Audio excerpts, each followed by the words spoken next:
today's special edition of the weekly WeHot.com Roundtable. I'm John Lyons here with Ronnie Newton, the managing editor of WeHot.com, as always. And our guest today is Essie Labrot, who is the town clerk for the town of West Hartford. Essie, how are you? Good, thank you.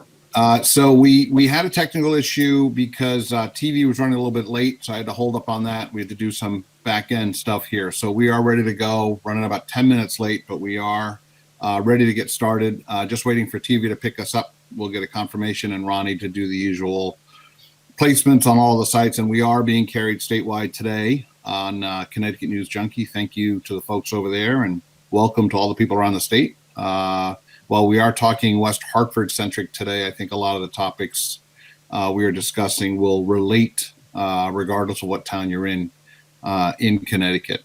So we'll get rolling here when Ronnie gives us the all clear, and we're going to talk about voting today. Very important topic too. Okay, 1 second, and we will be good to go. And we are good to go. All right, terrific. Welcome to the show, Essie. Welcome, and I'm just making sure I got the all clear from TV. We do, so we're good to go. So, Essie, welcome. How are you? Good, thank you. Thank you for doing this. This is really important, especially at this time, 2 weeks before the election. We have gotten a lot of requests from people both within the parties and outside the parties to do this. We know it's important. That's why we're doing a special Tuesday lunchtime edition, and it will be available for rebroadcast on WeHot.com. So be sure to share the link and let people know that you can watch this. So Essie, let's talk a little bit first. How's it going? It's going really well. We've had a lot of absentee ballots go out. We had over 18,000 go out so far, and about just over 11,000 have been returned as of today, and there's more coming every single day. I see people outside at the drop boxes, which are great, taking selfies, putting in their ballot in the ballot drop box. So it's all good. We're getting an awful lot of phone calls, as you can imagine. I think we are at over the 3,500 mark for the month of October already. Wow. So that's, people still have questions. They want to do it right. They want to be careful about this because voting by mail, many people are doing it for the first time. So they want to make sure they get it right. All right, so let's talk some numbers here. So you talked about how you've had 18,000. So the process is you mail out an application for an absentee ballot or a mail-in ballot to every registered voter in town. The Secretary of State did that, and this is the first time.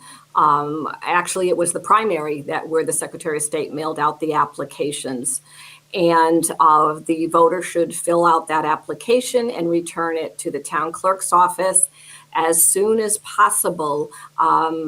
We're down to the 2 weeks right now, so it's very important. If someone applied for a ballot 2 or 3 weeks ago and they did not receive one, they should contact their town clerk's office. So and we can reissue another ballot to them. We simply void the original one. And then if somebody didn't get an application, they can still download it off the website. Yep. And I would encourage people to use the Dropbox rather than rely on the U.S. Postal Service.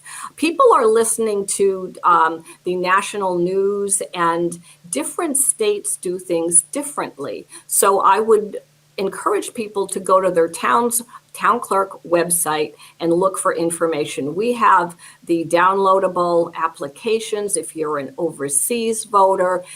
We have Q&As. If there's any question that you have, you can probably find it on our website. And I would encourage people to do that.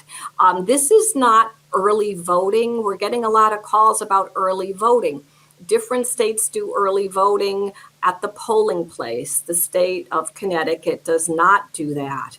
Our early voting is really the absentee ballot. That's our method of early voting. It is by mail, and you must fill out an application to request it. You will not be getting an automatic ballot.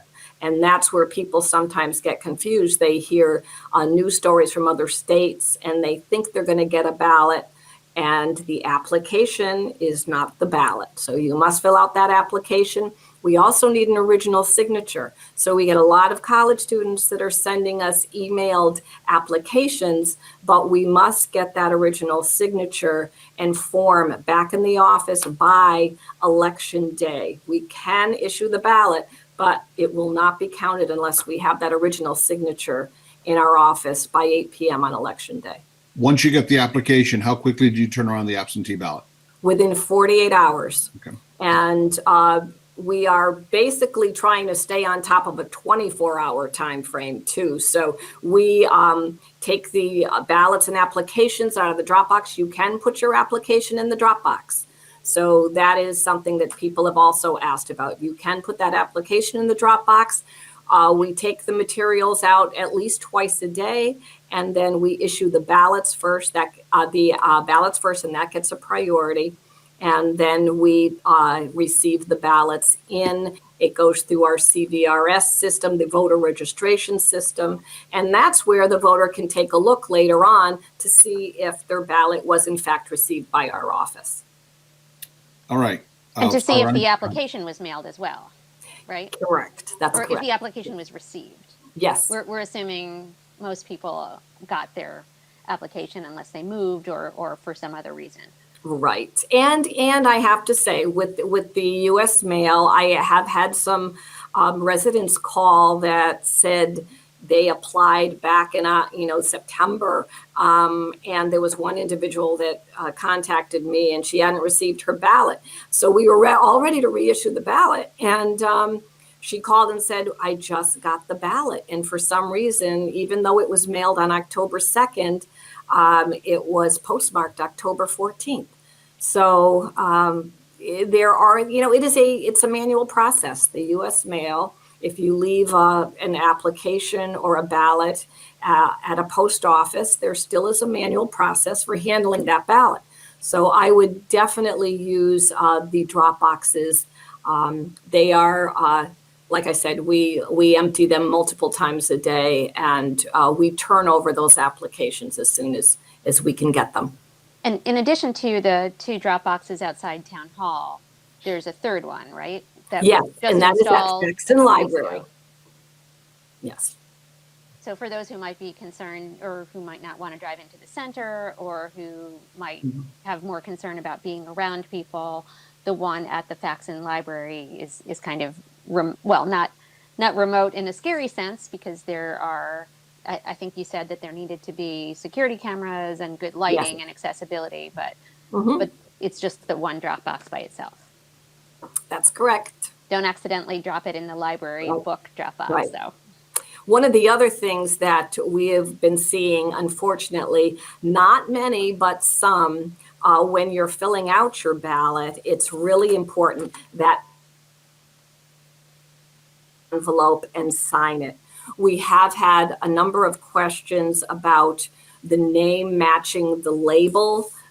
This is the label that is on your electoral label, as we refer to it, that has your voter information, your address, your voting district. And as long as you sign that envelope, we do not match letter for letter. If you don't put your middle address or your middle initial, that's okay. But you must sign that envelope in order for that ballot to be counted. The other thing is that it must go in this envelope, because this is what gives us the information in how to record that your ballot was received, and that you are that A will go next to your name, so that it'll be recorded that you voted by absentee ballot. Even though you drop it in a drop box, it still has to be in that outer envelope, because that identifies you as having voted. So those are 2 critical pieces of information that people really need to pay attention to. We need both envelopes, the inner one signed, and then put into the outer envelope. Okay, so Essie, let me take you through, because we jumped into the materials that you have. So let's take it through. I know we might be repeating a little bit here, but I want to take it through page by page where people can see what we're talking about. So this is the outer envelope you talked about. Yes. Okay. All right. And again, this one's pretty easy. You just put your return address. The postage I see is already paid for, Yes. which is pretty nice. So Yes. it saves you that 50 cents or whatever. I don't even know what. 55, I think. Yeah. So anyway, all right. So let's talk about this. Now, this is the back side of the main envelope, or no, this is the inner envelope, correct? No, that's the outer envelope, and Okay. that's where it's got your voter information. There's a label that has your name, your address, your voting district, and there's a barcode as well. Okay. All So right. this example only has a number on it. It doesn't show, there's no label. Or barcode. Right. Yeah. We put that label on Okay. after the ballot is issued. And just for people's security, so they can feel safe, there's no personal information on the back of this envelope. Other than name and address, Right. no, there is not. Okay, terrific. Okay, let's go to the next one here. Okay, this is the inner envelope. Correct. Okay. This one, just simply you date and sign. Yes. Yes. Okay. Let's just say hypothetically somebody forgets to date it, or I'll tell you a silly story. On my birthday, I had to write a check. Okay, and it just had it. I was not born in 2020, so when I filled out the birth date, I put my year of birth by mistake. Let's say somebody makes that kind of mistake. If it's undated, I don't believe that would be a problem. The signature is the most critical piece of information. The registrars actually do the counting.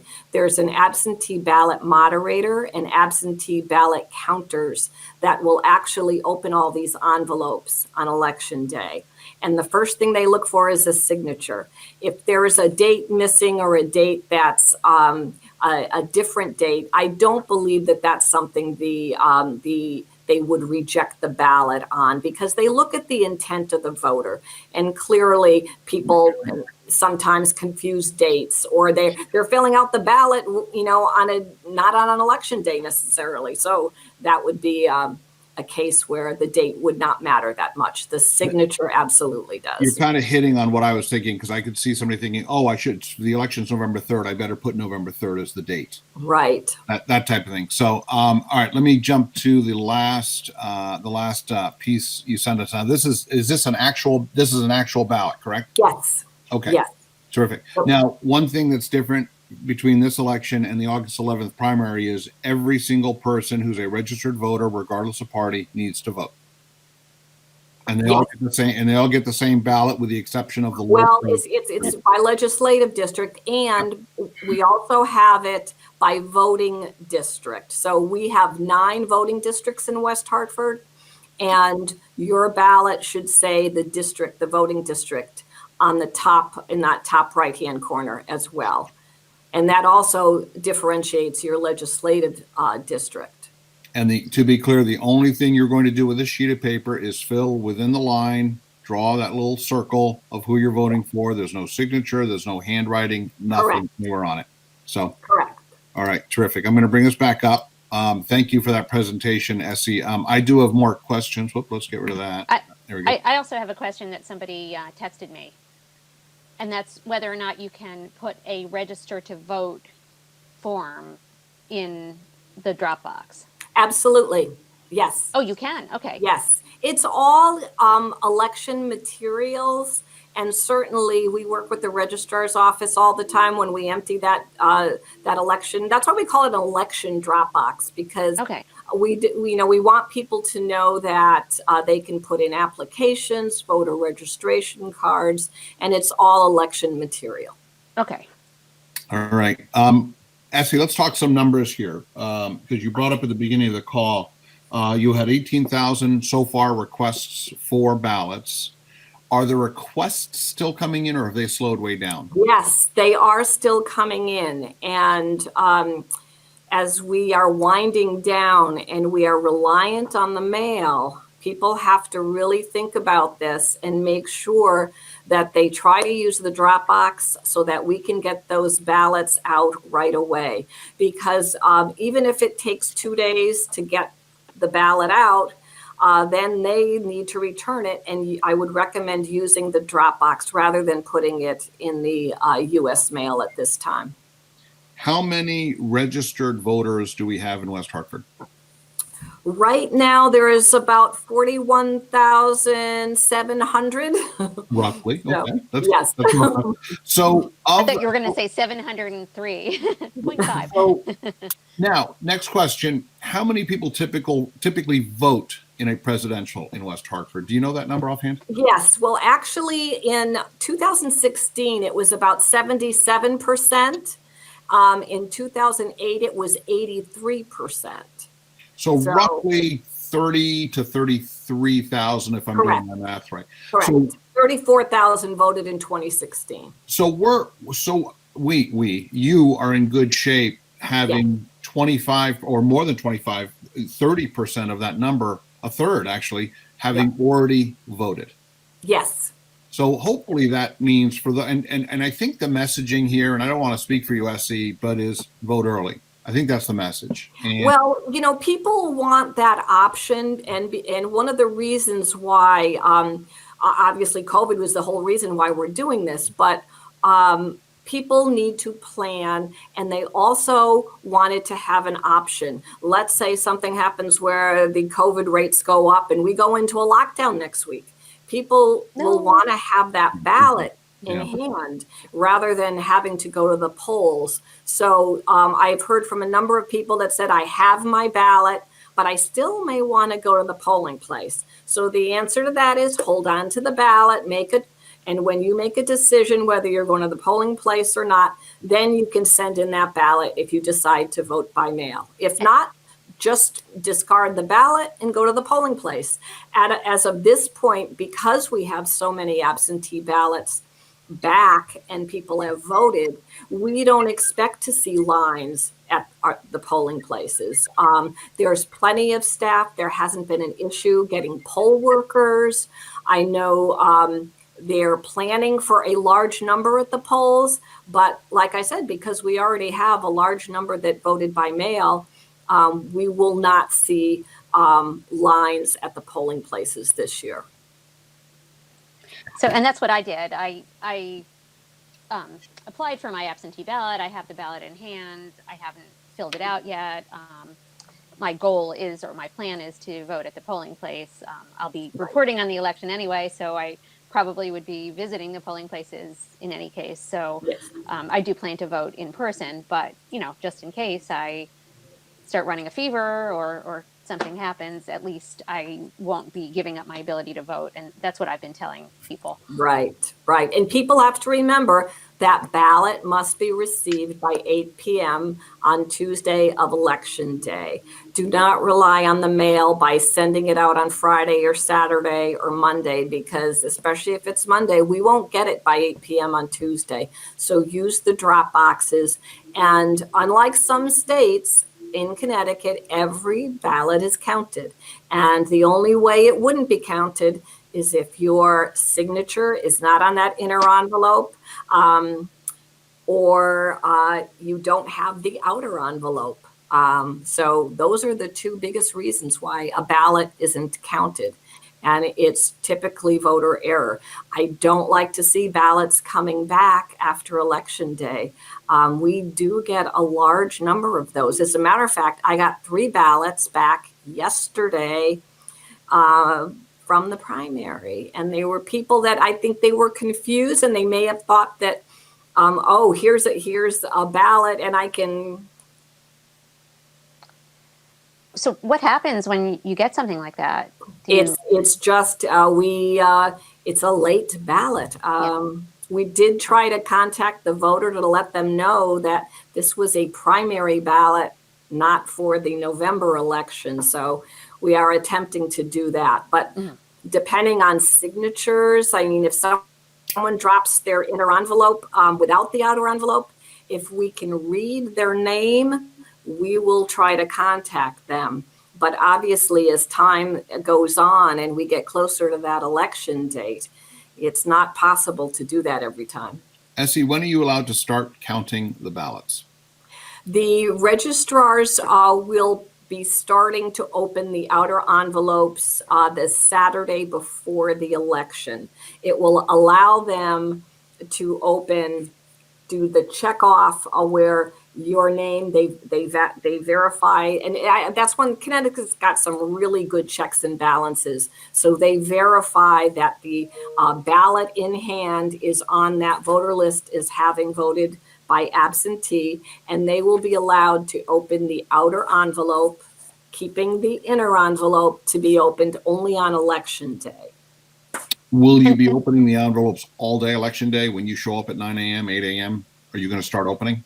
The registrars, the absentee ballot moderator, and the group of people that will be doing that will actually be starting at 6 a.m.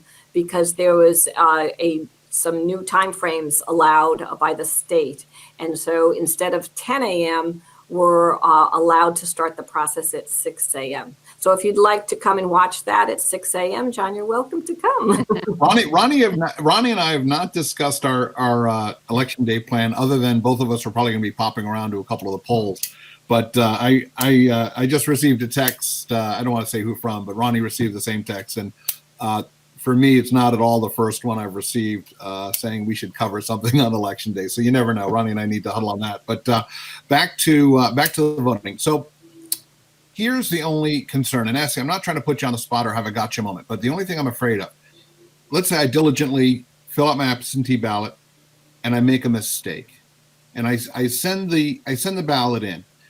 At what point can I look and see if my vote has been tabulated? That is something. Tabulated is different from being received. Being received means I have this in our vault. Do you show that online? So do you show that online? If you receive it, do you show if you've received it online? Can I check and see if you've received mine? Yes, it's on the My Vote CT /lookup. And that's all part of that Connecticut voter registration. The ballot, it will show that the ballot was received in my office. And at that point, that A goes next to your name on your when the registrars print out the poll books. And Essie, could you give me that website again? I'm going to put it up in the remarks so that people can see it through the broadcast. My Vote CT /lookup. Is it .com? And that's on the Secretary of State's website. All right. So I just want to make sure. Is it myvotect.gov? Yes. Okay. .gov /lookup. Lookup. Okay. Terrific. I've just put that in the comments for the viewers. So maybe bookmark that page. I think it's really important that people are able to see that their votes are their ballots have been received. Now, the next question I have, and you and I talked a little bit about this offline, and I know you checked with the registrars on this. There have been calls in some circles for supporters to monitor, I'm using air quotes, the polling places the day of the election. Now, obviously, with no coordinated effort, that could be very challenging. I mean, I've worked a polling place. I've got nothing but confidence in you and the process. But for those that maybe don't understand the process, walk us through that so that they know their vote really is being counted. Are you talking absentee or the? Well, no, I'm talking about live voting. Well, that's something that the registrars have been working on, having safe distance, having appropriate PPE, protective equipment and devices. They've got plexiglass, they've got masks, they've got gloves. And so when a voter goes to a polling place, actually, I'd like to plug our little video that we did. It's on my website, where we walked through the process of how to vote at the polling place and also how to vote by absentee ballot. And it is going to be very safe. There'll be plenty of poll workers there to assist and guide voters. The voters only will be touching the ballot and a pen, basically. And the process should be done very quickly. As I said, we don't anticipate long lines in our 9 polling places. And you feed your own ballot into the tabulation machine, so you see that happen. When you're physically voting, yes, you see that. You see your ballot going in, and the number clicks up as to how many are put in that tabulator machine.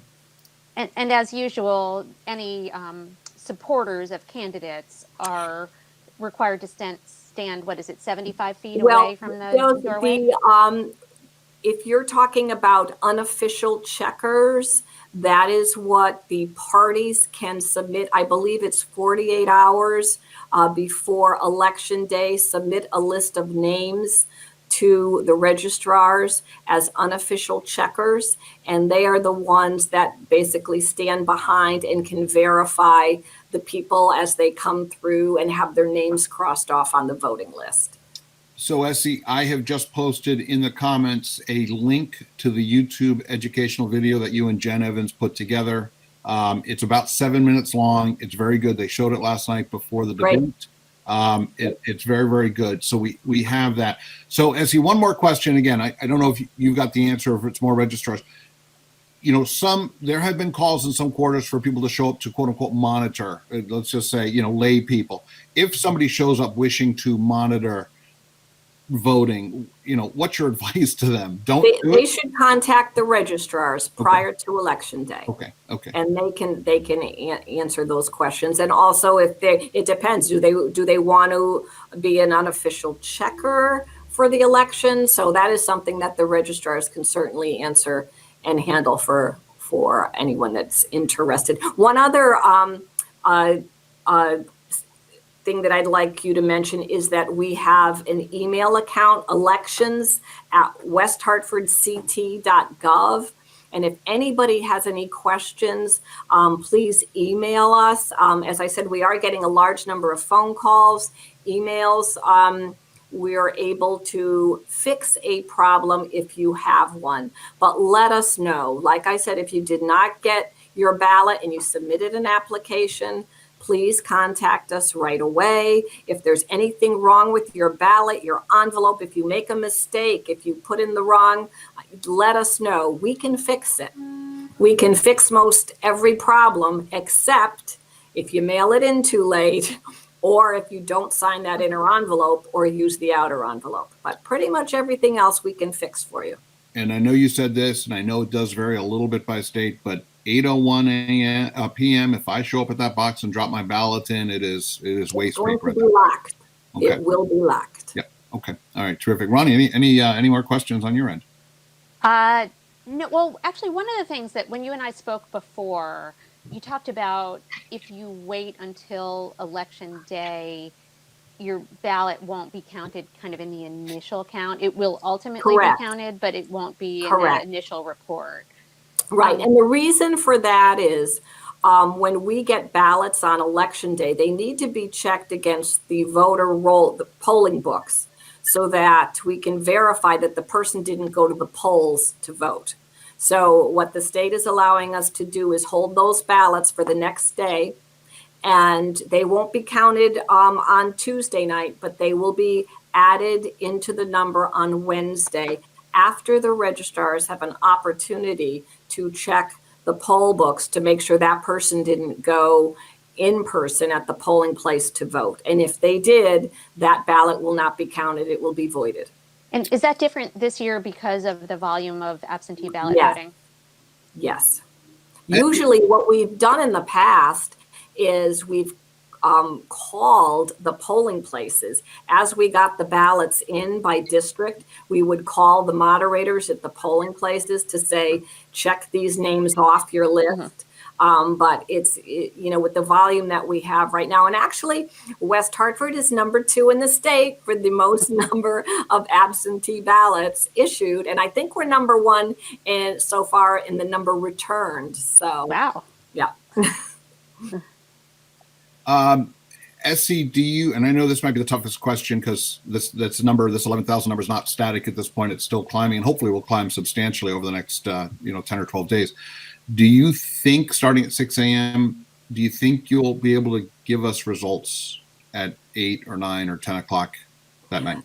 I've spoken to the registrars as they are in charge of that function, and they have enough of absentee ballot counters. They know what they're doing. They're experienced people. I know the absentee ballot moderator is experienced. They did this for the primary, a very large number, so they know what to expect.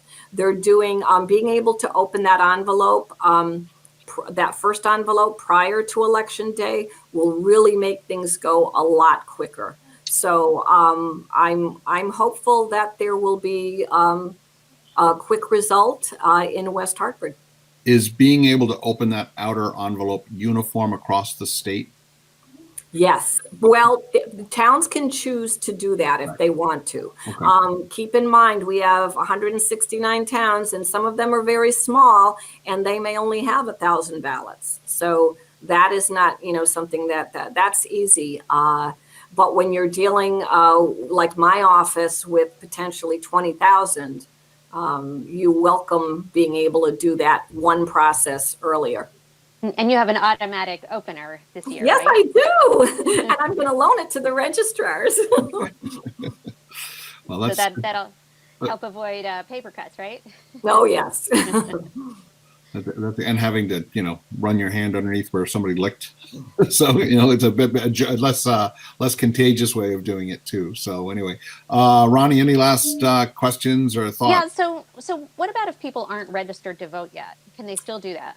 They need to do that immediately. Yes, as soon as possible. Don't wait. And what some of the great things I've been seeing on the news, I know with our Secretary of State doing PSAs and even nationally, have a plan. We're getting down to the last 2 weeks. Do not wait.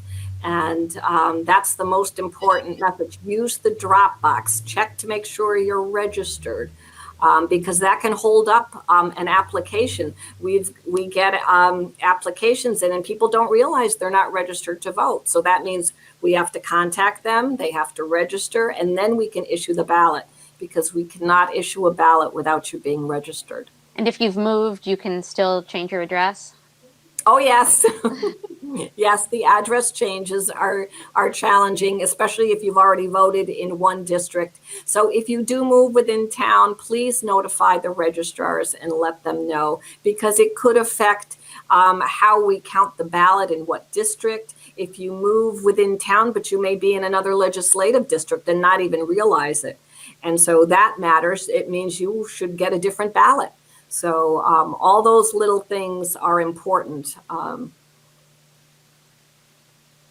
Or if you've moved, or if you were a college student, shout out to my daughter, for the 2016 election and lived in a different town in the state, but haven't changed your address to West, and college students, again, they have to sign that application. We've had a few parents signing for their students, and that's not allowed by statute. So they have to sign their own application, and keep in mind the mail. Today, as a matter of fact, we got a number of out-of-state requests, and it's going to take time for that ballot to get there, and then it's going to take time for the ballot to be returned. So with 2 weeks out, get your mail-in ballot application in, and do it now. Don't wait.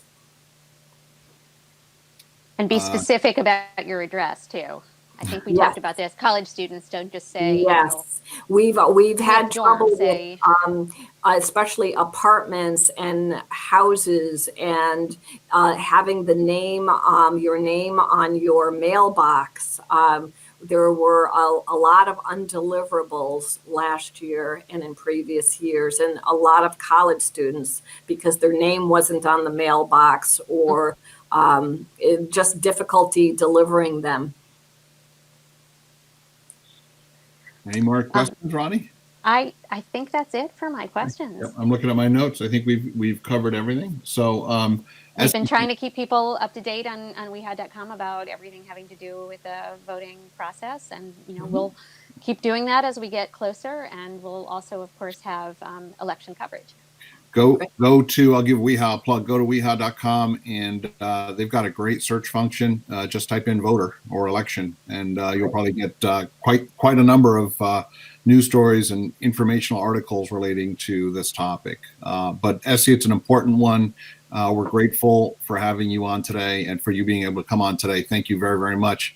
Ronnie, another great show. This one went smoothly, so except for starting very smoothly. Yeah. So we started a few minutes late, but that's okay. We got the salient point covered. So we are not going to have a show next week. We're going to take a week off. No, I'm sorry. We're not going to have another show this week. Next week, I think we are. Then election week, we're going to talk about and then we'll be back on the air the week of November 9th. So until next week, for Ronnie Newton, I'm John Lyons.